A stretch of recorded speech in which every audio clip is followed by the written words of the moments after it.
My friends, today's Chumash, we're holding the Chumash of Tuesday, yesterday's Chumash. We are a day behind, even though today's Wednesday. And we're going to learn, as I posted, a number of interesting mitzvahs in today's talk. We're going to learn about that it's prohibited. One of the things that come out of today's class, it's prohibited to spade and neuter our animals. Another topic we'll address is, can a non-Jew bring a sacrifice?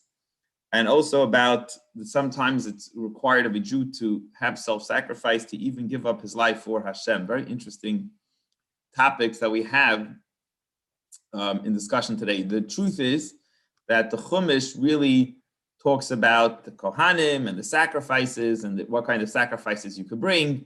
But in there, as a lot of times in the Torah, it'll connect different topics. It'll bring up things that seemingly have no connection within it, or we'll learn it out from it. And that is how we learn these things out from today's Chumash. So although it talks about blemishes and sacrifices, we're going to learn a number of interesting things in this Chumash. So yesterday's Chumash, we discussed that a Kohen cannot have a blemish, right? It's not proper to have the guy do the job in the Beis HaMikdash who's a blemished person. So the same thing is too, you shouldn't bring to Hashem a sacrifice that's a blemished sacrifice. And we'll see that inside. V'daber Hashem al Moshe leimer, verse 17. Hashem spoke to Moshe saying, Daber al Aaron, you should speak to Aaron, Vel Banov, and to Aaron's children, Vel Kol Bnei Yisrael, and to all the Jewish people.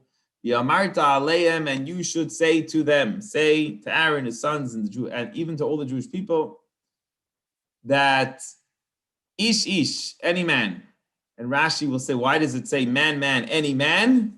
Because we're going to see that it actually also includes a Gentile, that a goy, a non-Jew, we're going to see later on in Rashi, can also bring an animal sacrifice to the temple, to the Beis HaMikdash, to the Kohen, in order to bring on the main altar Mizbeach that belongs to the Jewish people, that the Jewish people bring sacrifices to Hashem. So a goy, a non-Jew, a Gentile is allowed, very interesting, allowed to bring sacrifices. This answers the question, which people ask me, can I pray for a guy, a non-Jew in our class? And the answer is, look, even they would bring sacrifices in the Beis HaMikdash. Very interesting. So anyone be Beis Yisrael, from the Jewish people, a Hager, a non-Jew, a Jew, a convert, Sheyakiv Karbonoi, that wants to bring a sacrifice to Hashem. So any person that comes to bring a sacrifice has to make sure has to make sure that it's not blemished. We'll see in a moment. But l'chol nidreim, whether they committed to this donation, to the sacrifice, by saying, I promise I'm going to bring a sacrifice. Somebody says, I promise I'm going to bring a gift to Hashem, right? It's like someone gives a donation today. Says, I promise I'm going to give a donation. There's two ways. U'l'chol nidreim, there's another way someone could give a donation. You know what someone could say? This car. Let's say someone says, I promise I'm going to donate a car to the Beis HaMikdash. Or somebody says, I'm donating this car to the Beis HaMikdash. What's the difference if somebody says, I promise I'm going to donate a car, or I'm donating this car, right? The difference is that let's say the car got in an accident, got smashed, got destroyed. So if somebody said, I'm donating this animal, and the animal got ruined, he's like, look, I made my commitment. I said I'm giving to the temple this animal. Don't come back to complain to me if the animal ended up dying or something happened to the animal. But if a guy says, I promise I'm bringing a gift of an animal to the temple, to the Beis HaMikdash, even if the animal he had in mind to bring, he made the commitment. It doesn't matter if something happened, he now has to bring it. So the Torah is telling you either kind of commitment, whether you say I'm bringing this animal or you're saying I'm bringing a animal, that you bring to God. There's a number of sacrifices you could bring. It could either be an Ola offering. Remember, we said there's going to be a variety of sacrifices. There's a burnt offering. So what are the requirements for someone who wants to bring a burnt offering, which means it's all going to be burnt on the altar? It's not going to be like the other sacrifices that the Kohen eats a piece of it and the owner eats a piece of it. It's going to be a burnt offering, meaning it's going to be completely consumed and donated to Hashem. What are the requirements? So first of all, l'ritzoinchan, it has to be brought intentionally. And it has to be brought intended that in a way that God will, in other words, why are you bringing the gift? Because you want God to find you pleasing. Okay, so don't bring a beat up messed up gift. You have to bring a nice gift. So that's the key. It should be favorable to you when you're bringing the gift. Imagine you want to give somebody a gift and you give him a dirty pair of socks. It's not going to accomplish what you're trying to do. You have to do it with something that's beautiful and nice. So it should be brought something that makes sense, that it's going to be made beautiful, something that's going to bring will between you and Hashem, which is your point here. So that's number one. That's requirement number one. So the gift should be a nice gift that you're giving to Hashem. Tamim should be complete. It shouldn't have any blemishes or anything missing. It shouldn't be a beat up, messed up. In other words, you're giving the bottom of the barrel animal I have to give God a donation, and they give him the bottom of the barrel. So he's saying, no, you have to give the nicest and the best animal that you have. Zachar should be male, because the burnt offering has to be a male, not a female, unlike the next offerings, which can be female. Baksavim, you can either give it from the sheep, or the izim, or the goats. So this burnt offering needs to be a male from the sheep or from the goats in order to bring a burnt offering, but it has to be a gift that's going to create goodwill between you and Hashem. Another thing Rashi tells us, because we know there's also bird offerings that can be brought as a burnt offering. And he says, by a bird, it doesn't matter if it's male or female. When you bring the bird offering, you have to make sure to bring it as a male. It doesn't matter. Another difference between the bird and the regular animal is that the regular animal cannot have a variety of blemishes like we're going to see in today's Chumash. However, the bird, it's okay if the bird has blemishes. The only requirement for the bird is that it shouldn't be missing a limb. If a bird is missing a limb, that's already not nice, and you shouldn't bring such a bird as a gift to Hashem. Verse 20. So therefore, kol asher beimum, anything that has a blemish, you shouldn't bring as an offering, because it won't be favorably. In other words, the whole point here you're doing it is to try to get favor between you and Hashem.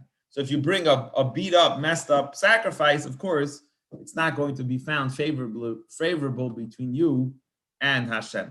Verse 21, or if you want to bring the other kind, remember we said there's variety sacrifices. There's a sin offering, there's a guilt offering, there's a burnt offering, and there's also a peace offering. Peace offering means it brings peace between the Jew and Hashem. It also, everyone gets a piece of it. It goes a little bit to the kohen, a little bit to the altar, a little bit to the owner. And a man, when he brings the peace offering, either he made a verbal, like a kind of promise that he's going to designate something, or nidava, different kind of ways he can make a vow that he's going to make this commitment. Babakar, he could give. That could come either from the cattle, the larger animals, or the sheep. But tamim, again, it has to be complete. No, not beat up, not blemishes. It should be willingly, again, a nice gift for Hashem, should not have any blemishes. So whether it's the burnt offering or the peace offering, it has to be a nice, good animal. And he's going to tell you what constitutes, interesting, a list of things that constitutes a blemish that would make the animal not kosher. And I'll tell you why this is interesting, because the non-Jew, we're going to learn soon, that the non-Jew when he brings to God a sacrifice, not in the temple, in his own, wherever the non-Jew brings a sacrifice, let's say he brings it to Hashem, but he does it on what they call a bama, a separate stage, a separate altar in their own house. Like a Jew always has to bring it to the altar in the Beis Hamikdash, but I don't think the non-Jew has to. The non-Jew could just bring it in his backyard, and he brings a sacrifice to Hashem. He actually does not have the same requirements as a Jew of blemishes. So in other words, what would be considered a blemish for a Jew would not be considered a blemish for a non-Jew. However, if the non-Jew is bringing his sacrifice to the Jewish temple, to bring it over there, then the non-Jew will now be obligated to live up to the extent of the Jewish regulations, and the animal would not be allowed to have any blemishes. So again, a non-Jew, I think it can't be missing a limb if he wants to bring the animal in his backyard and so on. But if the non-Jew wants to come to the Jewish temple to bring a sacrifice there, then the non-Jew has to follow the regulations of the Jewish temple, and he's not allowed to, and it's not allowed to have any blemishes that a Jew is not allowed to have in the sacrifice from bringing it at the main location in the temple. Why is this interesting? Because the temple was destroyed. The second Beis Hamikdash was destroyed with a little bit of this situation went on, just to share with you. The king sent a sacrifice to the temple to be brought, to be burnt as a korban, as a sacrifice in the Beis Hamikdash. One of the helpers of the king who brought the sacrifice to be burnt on the in the Beis Hamikdash, who was really an anti-Semite, who wanted to hurt the Jews, put a blemish in the animal's lip. Like we'll see soon, that there's certain blemishes, and if you put a cut in the eye or the lip or so on, it disqualifies the animal. Now, why is it complicated? Because it doesn't disqualify a non-Jew from bringing the sacrifice in his own backyard. So biblically, it's allowed. It only disqualifies the non-Jew from bringing the sacrifice in the Jewish temple. Now, the king doesn't know that. And when the rabbis in the temple rejected the sacrifice because it had the blemish, and this was all a scam pulled off by the guy who was trying to undermine the Jewish people, the king found out that the Jews didn't bring a sacrifice and said, that's it, I want to destroy them. So the blemishes had actually a big part. I mean, there's a lot more to the story here, but a big part of the destruction of the temple actually came because of the blemishes of the sacrifice, whether they recognize blemishes or not. So let's go inside. Let's see what are the blemishes that a Jew cannot bring in the main Beis Hamikdash. So, Iveres, it's an obvious one. The animal can't be suffering from blindness. A shavur, it cannot have a broken limb, can't be a broken legs or something. A charutz means that it has a cut, a split, and that could either be in the eyelid or it could be in the lip. As I told you before, in a non-Jew sacrifice, no problem. You want to bring a sacrifice in your own home, you could have a split in the lip.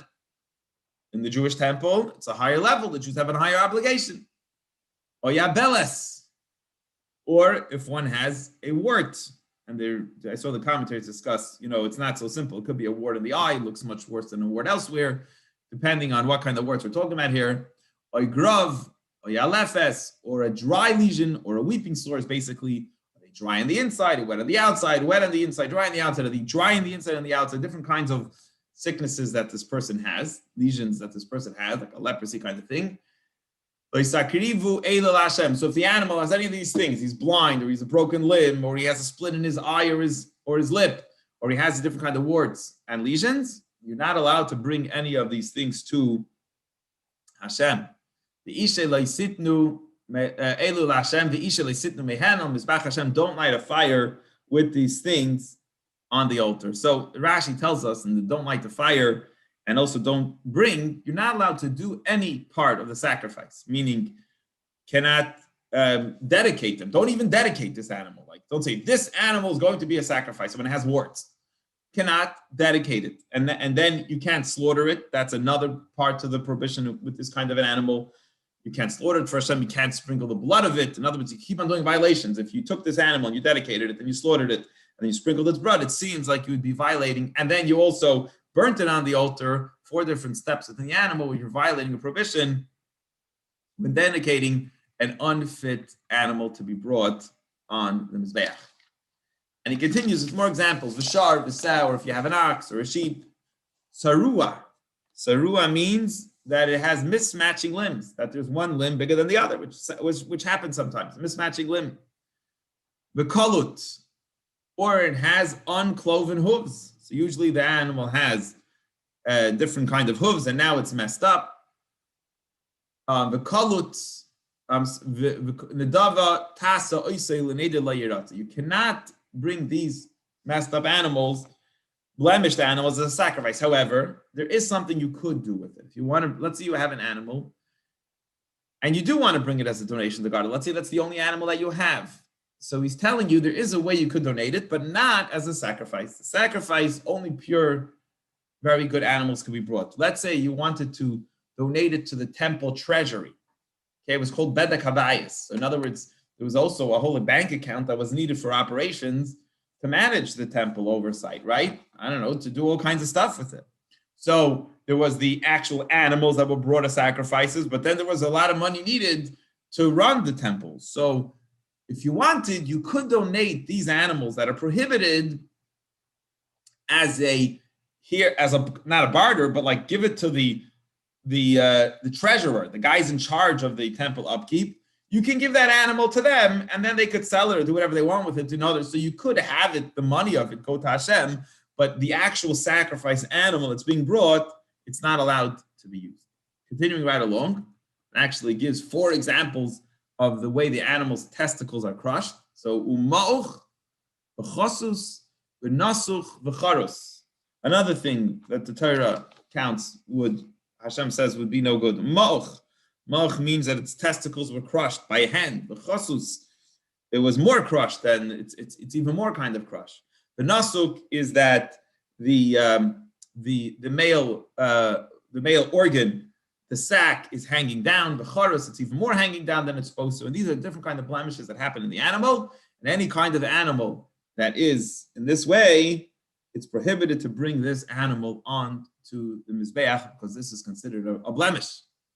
Then he goes, "Loisakrivu, don't bring it as a sacrifice l'Hashem to God." And then he goes on to say, "Uva'artzachem loisasu kamayu." And not just do I not want you to bring these animals as a sacrifice to Hashem because they have a blemish, but I actually don't want you at all to do these things to your animals in the country, nothing to do with the sacrifice. I don't want animals to be, I believe from here comes the prohibition of spayed and neutered, which is that the kind of things that people do to stop animals from having offspring. The Torah tells us this is not allowed as a sacrifice. But not just is it not allowed as a sacrifice, it's also prohibited for you to sever the male organ of the animal in any way that will prevent the animal from having children. Interesting. So we learned that right in the middle of the thing. Now, regarding the question, can a non-Jew bring a sacrifice to the Mizbeach? Here we go. And even if it comes from a Gentile sacrifice that has these blemishes, do not accept it from them. Even though the non-Jew is allowed to bring a sacrifice, even if it has a blemish, unless the animal is literally missing a limb, it's okay. Since the non-Jew is bringing the sacrifice in the temple, in the Beis Hamikdash, he now must follow all the rules and regulations that are required for the animal not to have a blemish in the temple in the Beis Hamikdash.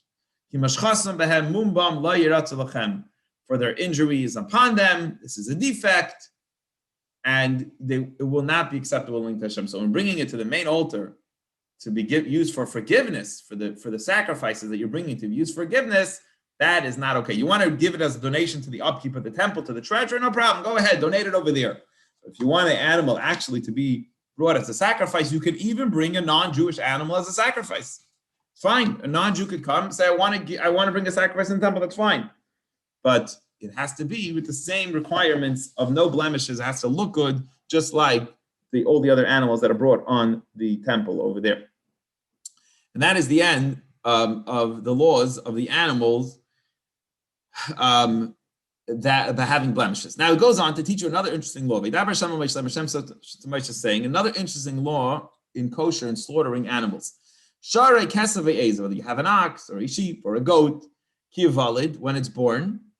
You must leave the baby with the mother animal for 7 days. And only the minimum requirement of the 8th day and up, will it be a good sacrifice for Hashem. So you cannot bring a sacrifice of a baby animal in less than 7 days. The baby has to stay with its mother for 7 days. He's not telling you have to bring it on the 8th day, but you should know all sacrifices are not kosher. If the baby is brought within 7 days, it has to be post 7 days. The 8th day and up can be brought as a sacrifice. Now, another interesting thing Rashi brings here, I didn't realize this before. A baby that's born by cesarean, I guess maybe by animals, you could also have like a C-section for the animals. A baby that's born like that cannot be brought as a sacrifice. It must be born with a regular birth, because the term the Torah uses here is through birth, indicating that the animal can only be brought as a sacrifice if it's born through birth. Another interesting law. Ox or a sheep, the mother and the baby, not the father and the baby. You're not allowed to slaughter in one day. Very interesting rule. It's not just in sacrifices. So let's say you're not allowed to slaughter a mother and a baby, even if the baby was slaughtered first and then you wanted to slaughter the mother, you're not allowed to, even if I guess they were older, whatever age they are, if you know that this is the mother and this is the baby of the mother, it's prohibited for you to slaughter both, even though you're allowed to eat the meat of both of them, let's say 2 cows or something, or 2 sheep. You're not allowed to slaughter them. You have to wait 1 day to the next, and only then are you allowed to slaughter the mother and the baby and its child. However, the father and the child, there's no prohibition over here, Rashi tells us. And the same thing goes Verse 29, with the sacrifices that are brought as thanksgiving sacrifices. So we spoke about the burnt offering, we spoke about the peace offering, and now we're talking about the thanksgiving offering, which was someone would bring, like today when someone has a miracle and they say the prayer of Hagomel. In those days, they would bring the carbon title. So he says like this, whenever you bring it, you should know you have to sacrifice it in the right time, yet with the intent. It's going to always be a very limited, time-bound, sensitive time for you to eat the parts of the animal that you're supposed to eat. Whether it's 1 day and a night or 2 days. And it also has to be intentional. You cannot just be like slaughtering and maybe for regular meat. When you bring a sacrifice, it has to be intended for the sacrifice. Otherwise, it does not count. Verse 30, Lamed. You should eat it on that day, on this Thanksgiving offering. You cannot leave over to the morning. So you have 1 day and 1 night, and you have to eat it within the required time of this Thanksgiving offering. If not, it's not going to be accepted as willingly before Hashem. And as he says here, know who is the one that is decreeing this. It's I, Hashem. Ushmartim, he goes on to say, we're going to finish with some interesting stuff here, 2 more verses. I think 2 more verses left, 2 very interesting verses. First of all, Ushmartim es mitzvosai, you should keep my commandments. And Rashi says that means that you should study. You should study the Mishnah. You should study. Here God is telling us that we should study the laws. And you should do them. So make sure to study. So you know the laws, and do them. Ani Hashem, I am God. Verse 32, and finally finish with a very interesting verse. Do not desecrate my holy name. And I'll explain to you in that what Rashi means. You'll see a very interesting Rashi here. And I will be sanctified among the Jewish people. Ani Hashem Mekadeschem, I am Hashem who sanctifies you. So Rashi says here, what does it mean not to desecrate God's name? Do not go deliberately against God. The Jew should not go against Hashem. That's what the mitzvah is here. The Jew should not desecrate by God's name, to go deliberately against what Hashem asks of you. So then Rashi says, well, why is he saying you should be holy? If you're telling me not to desecrate your name, what's the point of the next part of the verse, that we should sanctify, that Hashem's name should be sanctified? Rashi tells you, very interesting, it means that a person should sometimes in life give up his life for the sake of heaven. Kiddush Hashem, we call it, sanctifying for God's name, which is Jews throughout history have done. They have died for the name of God. And here comes the mitzvah in the Torah, that sometimes you have to die to be a Jew. And here's where the verse is telling us, don't desecrate my mitzvahs, don't violate my mitzvahs on purpose, and sanctify my name, which means even when it comes a time which a person will tell you, bow down to the idol, or I'm going to kill you, or do any sin in public, we'll see in a second, in public, deliberately to violate God's rule, and I will kill you. The Torah is telling us that a Jew has to be ready at that point to give up his life. Now Rashi says, well, is that only in a private setting or a public setting?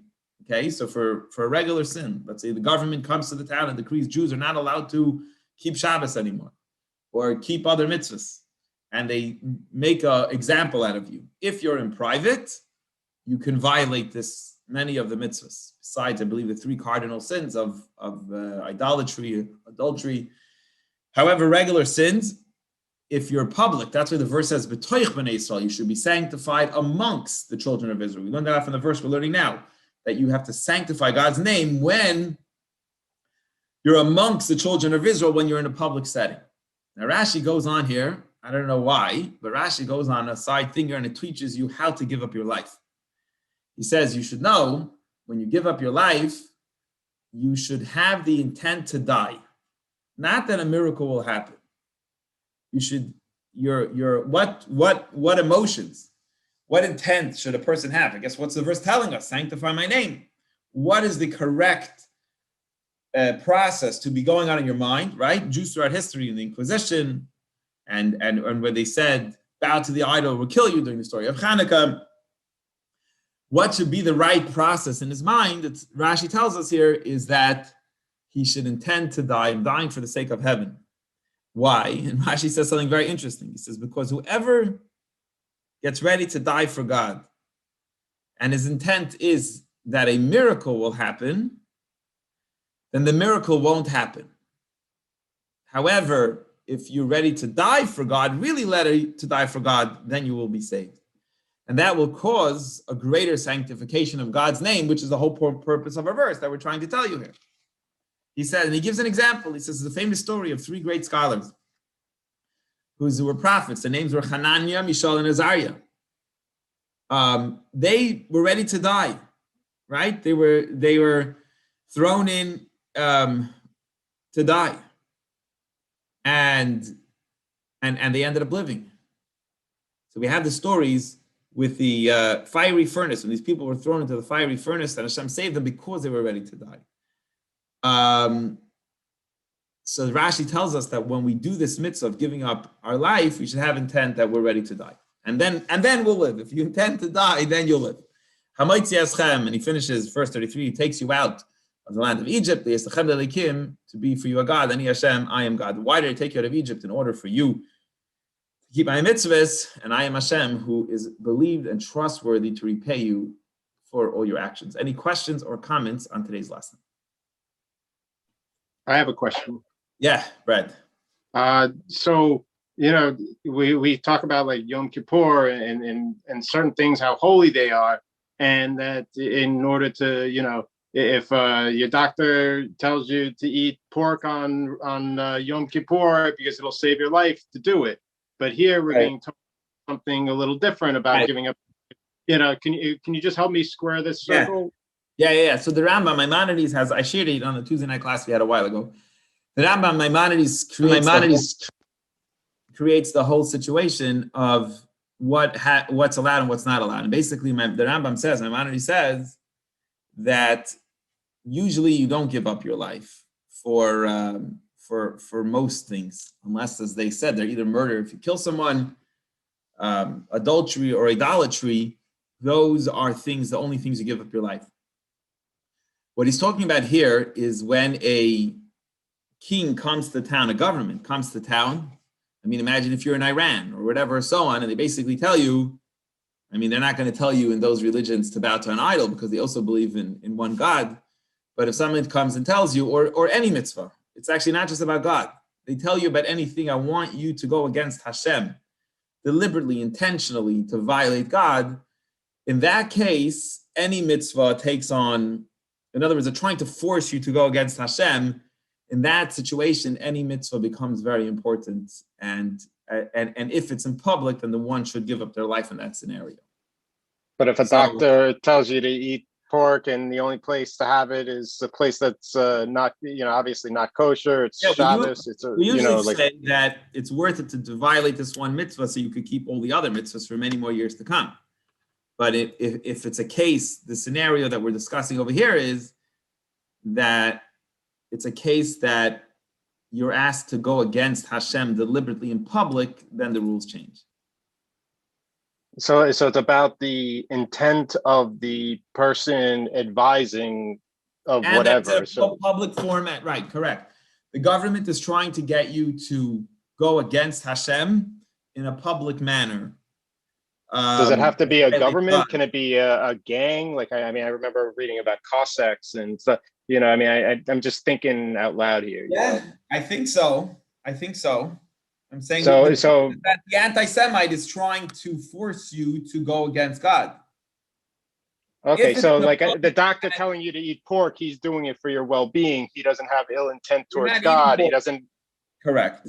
Right. Okay. So there's a certain degree of intent to be considered as all that. It's very specific. Correct. Okay. So it's and also okay, a public I understand better. It's desecrating God's name publicly, and it's intentionally to force you to go against your Judaism. I mean, so no Jew is going to have a pork sandwich in their own home, But I get what you mean. It's about the intent. It's about all that, and one is to preserve life. You're asking a good question. Maimonides goes through the whole list, exactly where and when. Okay, I think I understand better now. Thank you. Yeah, that's a good question. No, you're right. Okay, no problem. Great question. Anybody else have a question on today's Chumash or comment? Rabbi, hello from Israel, Rabbi. No way. Yes. They let you in over there. Fortunately, yes. They're not going to let you out. I hope not. I can still do Zoom.